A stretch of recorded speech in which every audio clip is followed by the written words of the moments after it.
All right. Hello and welcome everybody back to the third installment of Madden Weekly.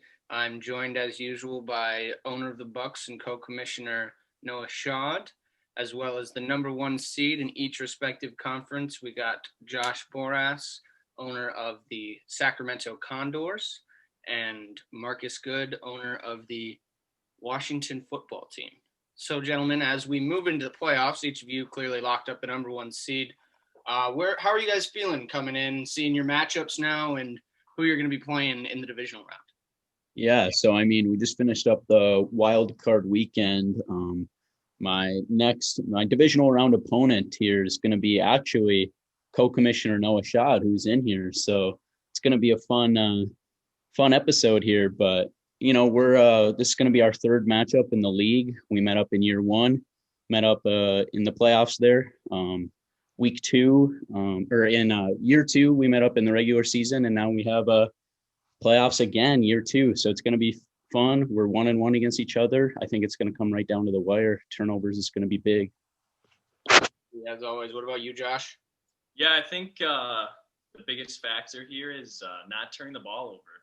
When you give the other team extra possessions, it really stacks up and puts you at a big disadvantage. So that's what I've been really focusing on this year. Absolutely. So as we look ahead, obviously plenty of start competitors. Looking at the playoff bracket here, I'll get it pulled up. We got ourselves a full user playoffs, which is always a really cool thing and something that's really one of the things that makes this league so strong and so exciting for everybody. Is everybody's involved and it's all human. So, Josh, it looks like you'll be coming up. You got the top seed over here. Who's your opponent is going to be the Steelers and Brody Mao this week. What are your thoughts on that matchup? Yeah, so we've actually faced every single year this Madden League, and the first half normally goes my way, but he kind of has my number in the second half and comes back strong. So we need to stick with our game plan and make adjustments at halftime and come out and control the game. So who would you say is the opponent that worries you most trying to get out of the AFC here? Is it Brody or is it another competitor that you might face in the AFC Championship? I think the Dolphins are a little bit of a sneaky pick simply because they have been beating everybody. I don't know if there was some scandal that I heard about going on from the last week in the regular season when the Panthers faced off against them to actually throw the game so they would play shot instead of the Cowboys. So wow. Yeah, look how that worked out for him, huh? Yeah, I know, really backfired. But obviously the Ravens are going to be up there. They're always a tough out.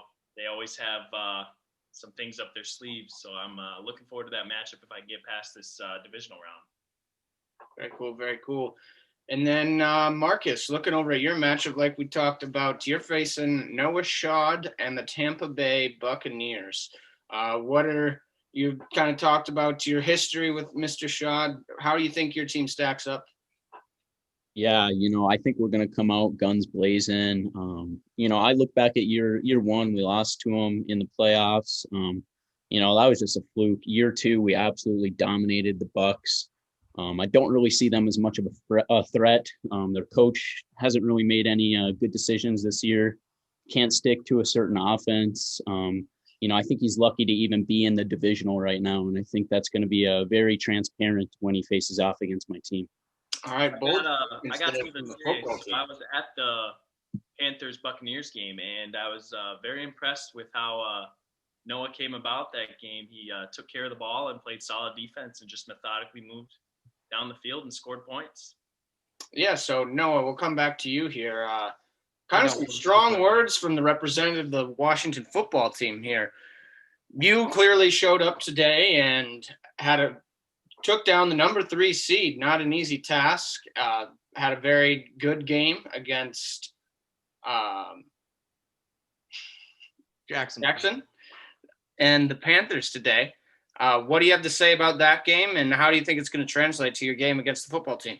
So me and Jackson, divisional rivals, obviously. We've split throughout the league so far. We are 2-2 against each other, not counting this playoff win. So now I'm 3-2 against him. I'm up. But the biggest issue you have with playing against him is Lamar. So going into the game, I was kind of thinking, do I kind of like play my normal defense where I make them make the mistakes, make them like play into my lap? But I found out really early that it is very tough to guard a pass, a run, and then Lamar scramble. So I really picked up real quick and kind of just try to keep the ball out of Lamar's hands as long as possible. So really what I did is we went back to the good old Vegas tour and we just started running the rock. Won the game in the trenches. Against Marcus, I don't know. We're going to have to rethink. I don't know what I'm going to do yet. We got plans. The defense is going to be firing on all cylinders. Happy to hear it. So Marcus, would you say Shad or another competitor, and which competitor is the toughest in the NFC with you? My philosophy as a coach, you got to look at your game one game at a time. So right now, Shad's, my toughest competitor in the league.